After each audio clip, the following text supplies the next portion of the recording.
ہم جس کا ذکر کرتے ہیں نا، ولیوں کا ذکر کرتے ہیں، نبیوں کا ذکر کرتے ہیں، اگرچہ ہم نے سن رکھا ہوتا ہے، لیکن پھر بھی جب ہم حضور کا ذکر سنتے ہیں، نبیوں کا ذکر سنتے ہیں، ولیوں کا ذکر سنتے ہیں، تو ہمیں ایسا لگتا ہے نا کہ ہم ابھی ذکر سن رہے ہیں، کیونکہ اللہ والوں کا ذکر کبھی پرانا نہیں ہوتا، جتنی بار سنو گے اتنی بار تمہیں نیا ہی نظر آئے گا۔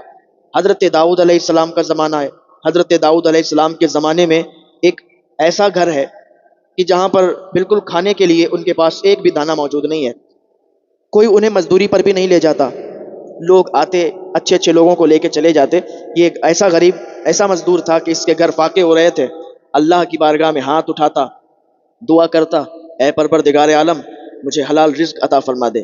حرام کھانے کی عادت نہیں تھی، آج تو ہمیں اگر حرام کا مل جائے نا تو سارے ہی ہڑپ کر جاتے ہیں، لیکن وہ اللہ والے ایسے ہوتے ہیں ان کے سامنے حرام چیزیں پڑی رہتی ہیں وہ انہیں ہاتھ بھی نہیں لگاتے، تو وہ شخص اللہ کی بارگاہ میں ہاتھ اٹھا کے دعا کرتے ہیں کہ اے پروردگار عالم حلال رزق عطا فرما دے۔ یہ بیان بھی اگر دل سے سن لیا نا تو دل کے دریچے کھل جائیں گے، دل باغ باغ ہو جائے گا۔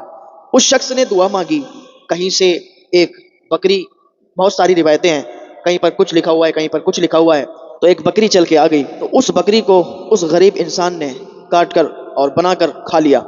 جب اس بکری کو کھایا اور جو باقی کا گوشت تھا وہ تقسیم کر دیا، جتنا اسے کھانا تھا پیٹ بھرنا تھا اس نے بھر لیا۔ اب اس میں دیکھیں کہ یہ منظر کیسے تبدیل ہو جاتا ہے، کیسے بدل جاتا ہے۔ جب اس نے کھا لیا، پیٹ بھر گیا، اللہ کا شکر ادا کیا، اتنے میں ہی جس کی وہ بکری تھی اس بکری کا مالک ڈھونڈتا ڈھونڈتا وہاں پر آ گیا۔ اب اس شخص کا گھر جب پتہ چلا کہ ہماری بکری اس کے گھر گئی، گاؤں کے لوگوں نے، محلے کے لوگوں نے بتایا کہ فلاں شخص کی طرف تمہاری بکری گئی تھی اور آج اس نے گوشت بھی تقسیم کیا ہے، شاید تمہاری بکری ہی کاٹی ہوگی۔ جب اس سے پتہ چلا کہ میری بکری کو اس نے ذبح کر دیا، کھا گیا، تو آیا اس کے گھر پہ اور کہنے لگا کہ تم نے میری بکری کو ذبح کر کے اور لوگوں میں بھی تقسیم کیا، خود بھی کھایا۔ وہ کہتا ہے یار میں نے اللہ کی بارگاہ میں دعا کی تھی تو کہیں سے آ گئی، اب میں تو بھوکا تھا، جان بھی بچانی تھی، میں نے کھا لی، مجھے معاف کر دیں، اللہ کے واسطے معاف کر دیں، آپ تو بڑے امیر لگتے ہیں۔ اس نے کہا بالکل میں بہت زیادہ امیر ہوں۔ تو کہا جب امیر ہو تو پھر مجھے معاف کر دو، آپ کی بکری کھا لی تو پھر چھوڑ دو۔ اس نے کہا نہیں چھوڑوں گا، مجھے بکری چاہیے۔ کہا یار معاف کر دو، کہا نہیں مجھے بکری چاہیے۔ حضرت داؤد علیہ السلام کا زمانہ تھا، حضرت داؤد علیہ السلام کے پاس یہ فیصلہ چلا گیا۔ حضرت داؤد علیہ السلام نے دونوں لوگوں کی بات سنی۔ اس نے کہا حضور میں بھوکا تھا اور کئی دنوں سے بھوکا تھا، تو میں نے سوچا کہ یہ اللہ کی طرف سے میرے لیے آئی ہے، تو میں نے اس کو کاٹ لیا، اس کو بنا کے کھا لیا، باقی کا گوشت میں نے تقسیم کر دیا۔ حضور یہ تو بہت مالدار ہے، امیر ہے، اس سے کہنا کہ مجھے معاف کر دے، اپنی بکری مجھ پر معاف کر دے۔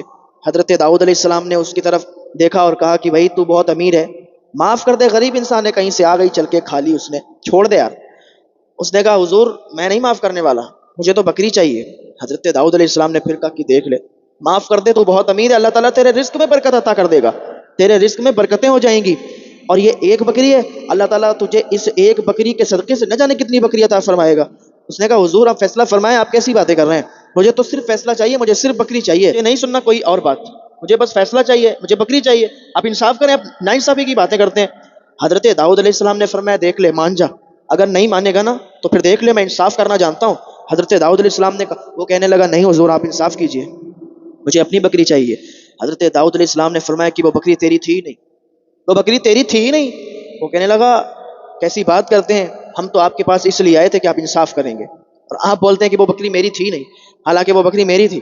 حضرت داؤد علیہ السلام فرمانے لگے کہ ابھی تو بکری کی بات تھی، مان جا یار مان جا۔ وہ کہنا نہیں نہیں آپ غلط فیصلہ کرتے ہیں۔ حضرت داؤد علیہ السلام نے فرمایا غلط فیصلہ؟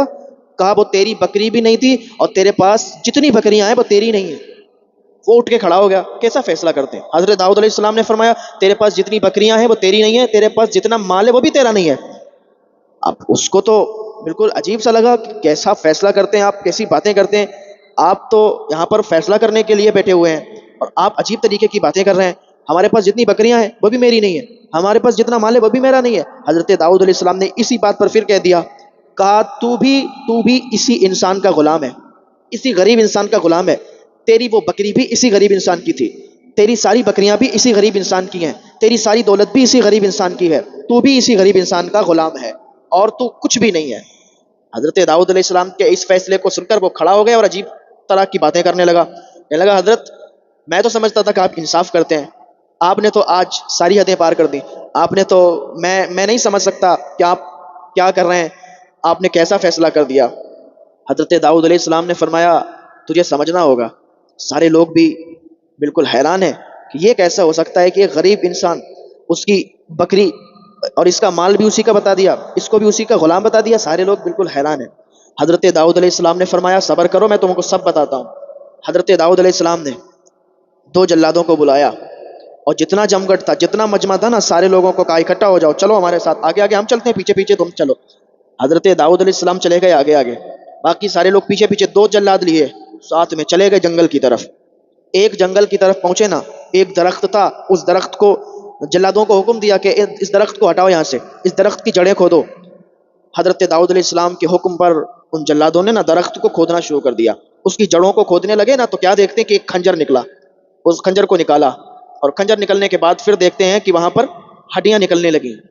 ایک کٹا ہوا سر نکلا. اب حضرت داؤد علیہ السلام تو اللہ کے نبی، حضرت داؤد علیہ السلام نے پیڑ سے کہا تو پیڑ بھی بولنے لگے کہ ہماری جڑوں میں آپ کھودو، اس میں دیکھو ایک کٹا ہوا سر نکلے گا. تو اللہ کے نبی سے معجزے ہوتے ہیں. حالانکہ وہ تو ہڈیاں بن چکی تھی، لیکن اللہ کے نبی، ان کی بات تو پتھر بھی سنا کرتے ہیں، پیڑ بھی سنا کرتے ہیں. حضرت داؤد علیہ السلام نے اس سر کو نکالا، اس خنجر کو نکالا، اور کہا پہچانتے ہو اسے؟ اس خنجر کو جانتے ہو اور اس سر کو جانتے ہو؟ جب اس نے اتنا دیکھا تو کہا یہ کیس ابھی آپ کو کھولنا کیوں تھا؟ آپ چاہیں تو میری ساری بکریاں لے لیں، آپ چاہیں تو میرا سارا مال لے لیں، لیکن یہ کیس آپ نے اوپن کیوں کر دیا؟ حضرت داؤد علیہ السلام نے فرمایا بات اور کچھ مت کرو، یہ بتاؤ کہ تم اسے جانتے ہو؟ اس نے کہا حضور میں جانتا ہوں، یہ میرا مالک ہے. حضرت داؤد علیہ السلام نے سارے لوگوں سے کہا سنو، بات ایسی ہے نا، یہ جو کٹا ہوا سر ہے یہ ایک بہت مالدار انسان ہے، اور یہ جو غریب انسان ہے نا جس نے بکری کھا لی اس کی، یہ اسی مالدار انسان کا بیٹا ہے. اور اس مالدار انسان کا یہ جو امیر ہے، یہ جو ماننے کے لیے تیار نہیں تھا، یہ جو آج امیر بنا بیٹھا ہے، یہ کبھی غریب تھا. اور اسی جو جس کا سر میں دکھا رہا ہوں نا تمہیں کٹا ہوا، اسی کا غلام تھا.